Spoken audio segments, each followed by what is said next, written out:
Bonjour, ceci est la deuxième vidéo sur une série de probablement 4 sur comment commencer le petit Lenormand, les bases du système. Et aujourd'hui, pour un petit peu plus s'amuser que l'autre fois, on va commencer à faire des tirages. Et plus spécialement, on va commencer par 3 cartes, parce que bon, ceci est à peu près la base. C'est un tirage qui donne déjà un peu d'informations par rapport à une question. Bon, un peu plus que deux. On va regarder ça un petit peu. Il y a deux façons de faire le tirage en 3 cartes. Et je vous expliquerai après pourquoi je préfère une par rapport à l'autre. Une première façon de le faire, et qu'on voit assez régulièrement par exemple, c'est de regarder d'abord par la carte du milieu, qui elle donnera un point focal sur le tirage, et puis on décrit avec les cartes sur le côté. Une autre façon de faire est simplement d'aller de gauche à droite. On commence avec la première carte, puis la deuxième, puis la troisième. Et ceci est souvent la façon préférée de faire. Pourquoi? Parce que je la trouve beaucoup plus logique que d'aller par le milieu.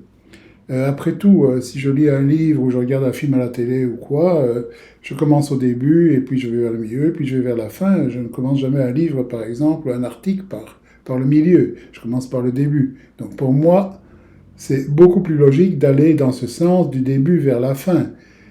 Chacun fait comme il veut, bien sûr, mais ça c'est juste mon opinion. Aussi, la raison pour laquelle je préfère la faire de cette façon, c'est que lorsqu'on fait des tirages qui sont plus grands, tels que par exemple un grand tableau, lorsqu'on lit les lignes, on les lit toujours de gauche vers la droite. On ne lit jamais les lignes en commençant par une carte focale en plein milieu, et puis compléter à gauche, et puis compléter à droite. Les histoires se lisent linéairement, de gauche à droite. Donc voilà, personnellement, je préfère faire de cette façon. Et donc, si on veut commencer à regarder un tirage avec 3 cartes, si on revient au principe énoncé la semaine dernière, donc de voir les cartes en concept plutôt qu'en mots-clés, parce que bon, ça vous donne une idée plus générale pour jouer avec, et certainement plus de facilité pour adapter aux différentes questions, aux différents domaines. Jouer à travers les mots-clés, une liste de 10 ou 15 mots-clés par carte, c'est pas évident quand on veut changer de domaine, et c'est pas évident de les retenir. Donc, je trouve que le fait de passer en concept de carte va vous simplifier énormément la vie. Il suffit de regarder, comme je disais, dans les instructions qui viennent avec ce jeu.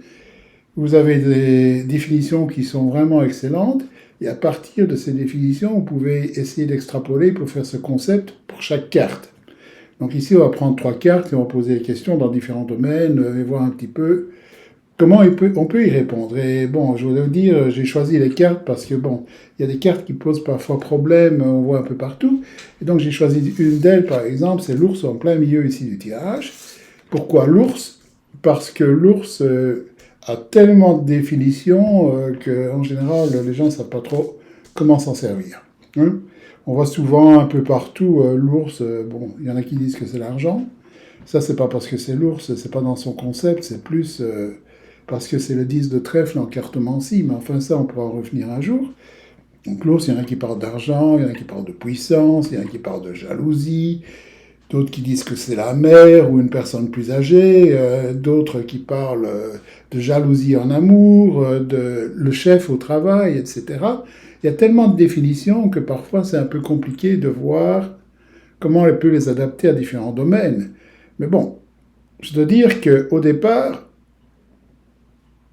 si on considère qu'on a l'ours comme on le verrait dans la nature, l'animal puissant, etc., qui en général fait des réserves pour passer l'hiver, qui s'occupe énormément bien de ses petits. Quand on voit une mère ours, par exemple, elle s'en occupe énormément. Si on prend ce concept pour l'ours, bon, il n'est pas nécessaire de retenir des mots-clés. Quand on va passer à un domaine ou à un autre, comme je vais expliquer bientôt, on peut voir immédiatement quelle définition est la meilleure. Supposons, par exemple, parler d'argent pour commencer, par exemple, la personne demande si elle va arriver à épargner, à mettre un peu d'argent de côté. Et bon, si on parle d'argent, évidemment, on ne va pas commencer à dire, quand on voit la carte de l'ours ici, argent, l'ours veut dire de l'argent, du pognon, ça veut absolument rien dire ça, parce que bon, la question d'argent est déjà dans la question avec l'épargne, donc on va quand même pas perdre un tiers des cartes juste pour répéter ce qui est mis dans la question. L'ours ici va signifier autre chose. Et on va faire une petite parenthèse ici sur l'argent et regarder quelques cartes. Hein. Bon, par exemple, je vais revenir à l'ours directement après. Bon, vous avez les poissons, par exemple. C'est une carte qui pourrait parler d'argent. En fait, toutes les cartes du jeu pourraient parler d'argent. Les poissons, c'est quoi? En général, c'est une carte qui parle d'abondance, etc. Donc, c'est un petit peu l'argent, le cash flow, l'argent qu'on a, qu'on reçoit, qu'on dépense un peu tous les jours. Donc, par là, on pourrait parler de salaire, les petites dépenses, etc. Bouquet, une carte d'argent aussi, si on veut. Bouquet, c'est quoi? Toutes les choses qui nous font plaisir. Donc, ce seraient les achats un peu superficiels, etc., qu'on ferait. Le trèfle, même chose. Bon, c'est quoi un trèfle? Vous avez un trèfle à quatre feuilles, qu'est-ce qui va se passer? Vous le cueillez, bon, il est bien beau, mais bon, une heure après, par exemple, ce trèfle, il est complètement fané, complètement parti, c'est tout petit. Donc, qu'est-ce qu'on a? Comme on dit en général, c'est un lucky charm, donc c'est une question de chance, etc. Donc, mais comme il est tout petit et qu'il ne dure pas, c'est juste une petite chance. Donc, si on mettait ça au niveau argent, c'est quoi une petite chance? C'est une petite somme, rien de plus. Cercueil, avec toute sa tristesse, qu'est-ce que c'est? Bon, quand on enterre quelqu'un, on perd quelqu'un. Donc, point de vue argent, qu'est-ce qui se passe? On pourrait parler d'une perte d'argent, simplement. Rien à voir avec le fait que ce soit un cercueil ou quoi, c'est le fait que, par la fonction d'un cercueil, d'enterrer, d'aller à un enterrement, etc., on perd quelque chose, on perd quelqu'un. Donc ici, si on adapte ceci au niveau de l'argent, donc on perd de l'argent à ce moment-là, c'est extrêmement simple. Encore faire une, par exemple, la maison. Bon, qu'est-ce que c'est la maison? C'est l'endroit où on vit. En général, ça représente un peu notre bien-être. Donc, par exemple, on voit rarement quelqu'un de très riche dans une maison en très mauvais état ou très petite, et on ne va pas voir quelqu'un de pauvre qui vit dans un immense château. En général, ça reflète un peu notre train de vie. Donc, point de vue argent, ça va représenter notre aisance, notre train de vie, etc. Encore une, si on veut, la tour, par exemple. La tour parle, en général, première définition qu'on trouve sur la carte, durée. Donc ici, on aurait des placements à long terme, par exemple, puisqu'on parle de durée. Et voilà, on peut faire tout le jeu comme ça. Toutes les cartes peuvent parler d'argent. Donc si on revient à l'ours, quel est le caractère de l'ours?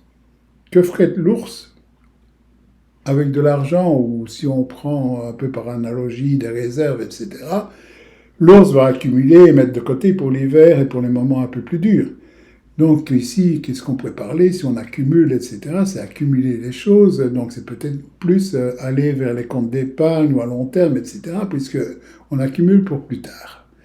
Alors disons que si la question était donc, comme je disais, si quelqu'un demande s'il va arriver à épargner de l'argent, par exemple. Donc ici, on verrait par exemple, en commençant en gauche vers la droite, par exemple, nous avons le cavalier. Le cavalier, bon, qui montre un mouvement, il avance dans un mouvement où on accumule. Donc il y a ici donc, un mouvement pour accumuler, pour mettre de côté. On pourrait appeler ça des transactions pour mettre sur les comptes épargne, par exemple. Et puis après, on a les souris. Les souris, par définition, donc, qui abîment tout ce qui est autour d'elles, donc qui génèrent, si on les voit dans une maison, etc., pas mal de stress, etc. Mais bon, le fait qu'elles abîment tout autour d'elles, qu'est-ce qui se passe ici? Elles vont abîmer ce que l'ours fait.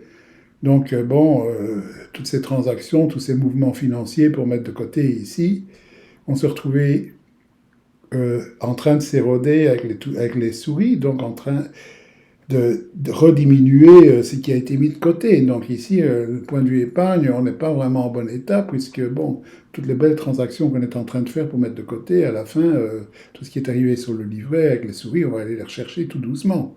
Donc on ne va pas vraiment avoir une réponse favorable ici qu'on arrivera à mettre de côté. C'est plus, oui, il y a un effort qui est fait dans les deux premières cartes, mais l'effort ne dure pas. On va rechercher tout doucement après l'argent par après. Bon, maintenant, si on parlait de travail, par exemple, pour prendre une autre définition de l'ours, vous pouvez voir ça disons par exemple, que va se passer au travail demain. L'ours, par sa puissance, sa force, etc., représente souvent un chef, un responsable. Donc, qu'est-ce qui se passe avec le cavalier qui représente des visites? Donc, on va avoir une visite avec un responsable, donc quelqu'un qui est plus haut placé que nous dans notre hiérarchie au travail. Donc, on va avoir une réunion de travail probablement avec quelqu'un de haut placé. Et avec les souris, évidemment, c'est une réunion qui va devenir extrêmement stressante, bien sûr. Parce que bon, on parle fait d'éroder, etc. On va sûrement se faire engueuler ou avoir un problème au niveau de ce qu'on présente qui fait que le chef ici va éroder ça. Donc on va se retrouver plus ou moins dans une situation très stressante. Maintenant, bon, si on disait par exemple, pour prendre autrement le contexte, comment va se passer la réunion avec mon chef demain? Bon, à ce moment-là, on sait que le chef est inclus dans la question, donc ici, on ne va pas prendre l'ours comme étant chef, on va prendre de l'information en plus si on veut, hein, puisqu'on sait bien qu'on parle déjà avec le chef dans la question, ceci va représenter autre chose, un animal puissant, fort, etc. Donc, ce qui se passe, c'est qu'on va avoir des nouvelles, bien sûr, qui vont être fortement stressantes. Vous voyez, rien qu'à changer le sujet, on a changé la façon de voir l'ours, qui ici, bon, ne représentera plus un responsable, vu qu'on a déjà défini au départ que la personne est une personne responsable. Donc, qu'est-ce qui se passe? On l'utilise autrement, avec une autre façon de le voir, qui peut apporter plus d'informations. Bon, qu'est-ce qui se passerait si on parlait amour, par exemple? Qu'est-ce qui se passe? Nous avons le cavalier, donc une personne ici. Bon, traditionnellement, le cavalier est une tierce personne, mais bon, on voit bien qu'il y a quelqu'un qui arrive ici. Hein, il y a des visites, quelqu'un qui est là, qui n'est certainement pas le consultant ou le mari de la consultante, puisque cette carte serait la carte de l'homme. Donc ici, nous avons quelqu'un ici qui va... Donc, l'ours, si on parle sentiment, on va parler de jalousie, par exemple. Hein. Vous avez déjà vu une mère ours avec ses petits, par exemple, comment elle les protège, etc. Une notion de protection, une notion de jalousie, etc. Donc il y a ici des mouvements avec quelqu'un, des visites qui vont apporter une certaine jalousie dans le couple, et ceci va devenir stressant, et ça va donner une érosion ici. Cette jalousie va devenir malsaine et éroder ce qui se passe dans le couple. L'ours, parfois aussi, on le voit par exemple comme la mère ou comme une personne plus âgée. C'est traditionnellement la mère, mais bon, soit. Donc, si on demandait ici que savoir de la mère du consultant, par exemple, bon, ben, l'ours, on va donc pas le considérer comme la mère, vu que c'est dans la question, mais bon, comme je disais, animal fort, puissant, etc. Si on parle d'un être humain, ça pourrait être l'équivalent de la vitalité de la personne, par exemple. Donc, qu'est-ce qu'on aurait? On va recevoir rapidement des nouvelles ici que la vitalité de la personne est en train de se dégrader. Et rapidement, parce que le cavalier est assez rapide. Donc, nous voyons ici un message assez direct avec ceci. Donc, la vitalité de la mère, du consultant est en train de diminuer. Donc voilà, c'est extrêmement facile de faire lorsqu'on parle comme ceci de concept. Je vous conseille, c'est toujours de jouer de cette façon avec les cartes. C'est beaucoup plus simple que de penser mots-clés, mots-clés, vous n'irez nulle part avec ça à la longue. Bon, on court faire un au hasard, par exemple ici, je vais mettre 5 cartes, c'est un peu la même chose. Mais 5 cartes, évidemment, donnera un peu plus d'informations que 3. Et on va poser la même question que tout à l'heure. La première, par exemple, une personne essaie d'épargner de l'argent et va se demander, par exemple, comment ça va se passer? Comment va se passer sa tentative d'épargner de l'argent? Bon, on va prendre 5 cartes au hasard et voir un petit peu comment ça va. Bon, première carte. Alors, le vaisseau. Le vaisseau, qu'est-ce qui se passe? Bon, le vaisseau est en général une carte qui parle d'avancement, de gain, etc. De gain, pourquoi? Parce que, bon, à l'époque où j'ai été fait, vers 1800, les vaisseaux étaient surtout utilisés pas tellement pour transporter des gens, mais pour transporter des marchandises. Donc il y avait toujours une question de gain lorsque le vaisseau arrivait à bon port. Donc ici, on commence déjà une carte assez intéressante dans le fait qu'il y a une progression qui risque d'apporter un gain initial. On va compléter maintenant avec les autres cartes, hein, on ne sait pas encore ce qui va se passer. Et bon, d'habitude, je mettrais les 5 cartes d'un coup, mais bon, ici, on va expliquer progressivement comment on pourrait voir ceci. Donc, nous avons déjà un bon départ. Dame, donc ça peut représenter la consultante, ça peut représenter la partenaire d'un consultant. Donc ici, par exemple, on irait dire à ce moment-là que ces gains, etc., concernent certainement des placements qui sont faits au niveau de cette personne. étoile. Donc, nous avions vu à la première leçon, j'en avais parlé de l'étoile, donc nous avons une histoire de guider vers le bon port, etc. Et justement, nous avons vaisseau en première carte. Donc ici, nous avons un chemin tracé pour aller vers le but, etc. Et avec la dame ici au milieu qui est en train de regarder l'étoile, on pourrait parler justement que madame probablement donne de la guidance sur ce qu'il faut faire. Et vous voyez, maintenant qu'on a une carte de plus, on peut commencer à compléter ce qui se passe avant. Hein, ici, donc, nous avons les choses qui avancent avec des gains initiaux et certainement la dame, donc une dame importante par rapport à la personne qui pose la question ou la consultante, si c'est elle, qui arrive à guider ses investissements, donc et cette épargne dans la bonne direction pour essayer d'aller vers le but qui avait été décidé au départ et donc pour essayer d'aller vers le succès. Carte suivante, Lune. Lune qui est en général une carte de réussite, d'honneur, etc. Et bon, c'est parfois une carte un peu plus compliquée à comprendre pourquoi on parle d'honneur, par exemple, avec cette carte, mais bon, c'est une des choses qui est absolument facile à voir, par exemple, pour se donner ce genre de choses, de détails. Si vous regardez un ciel étoilé, un ciel de pleine lune, par exemple, bien étoilé, où il n'y a pas de nuages, vous allez voir un rond énorme avec cette lune, une masse énorme par rapport aux points des étoiles, etc. Et vous voyez que quand cette lune apparaît dans le ciel, par exemple, c'est vraiment elle qui est à l'honneur quand on la voit. Donc il y a une question d'honneur peut-être pour ceci. C'est aussi une carte de perception, de comment on est perçu. C'est pour ça qu'on parle de réputation. Perception, pourquoi? Parce qu'à travers la lune, on reflète la lumière du soleil sur la Terre, donc sur nous par exemple. Donc elle explique comment on est perçu avec cette lumière qui est reflétée. Donc ici, donc, nous avons bien donc, un succès qui va apporter les honneurs. Mettre une dernière carte. L'arbre. L'arbre qui est aussi une carte compliquée parfois parce que bon, la plupart des gens la prennent pour la santé. Mais bon, ça peut dire des tas d'autres choses en même temps aussi. Un arbre en général, quelque chose qui a des racines, qui est extrêmement fort aussi, qui ne bouge pas. Donc, avec ceci, on peut donner une notion des choses qui ne grandissent pas vite, mais qui restent longtemps. Donc, ce qu'on peut voir ici avec la ligne complète pour le moment, par exemple, c'est que bon, nous avons les choses qui avancent, donc l'épargne, on avance, donc il y a des gains initiaux qui sont faits, et que la consultante ou qu'une personne importante pour le consultant est en train de guider dans la bonne direction pour tous ces investissements, toute cette épargne, pour arriver certainement à des honneurs, donc à un succès. Et donc l'arbre ici ajoute une notion de long terme. Donc ce sont certainement des choses qui arrivent, qui se guident, qui avancent, etc., mais qui vont prendre longtemps pour arriver parce qu'un arbre est assez statique, ne bouge pas beaucoup. Donc on a une situation qui évolue extrêmement favorable, mais qui va prendre beaucoup de temps pour arriver au but espéré.